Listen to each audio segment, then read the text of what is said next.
நெல்லை மாவட்டம் காவல்கிணறு 4 வழிச்சாலையில் ஓட்டுநரின் கட்டுப்பாட்டை இழந்த கார் தடுப்புச் சுவர் மீது மோதிவிட்டு மினி லாரியுடன் நேருக்கு நேர் மோதிக்கொண்டு விபத்துக்குள்ளானதில் 2 வாகனங்களின் ஓட்டுநர்களும் உடல் நசுங்கி பரிதாபமாக உயிரிழந்தனர்.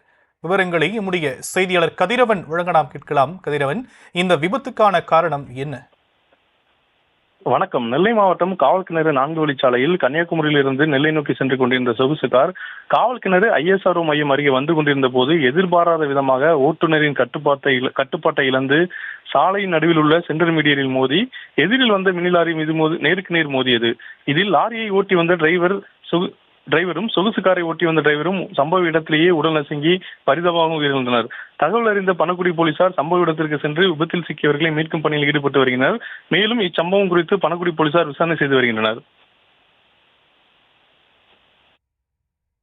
விவரங்களுக்கு நன்றி கதிரவன்.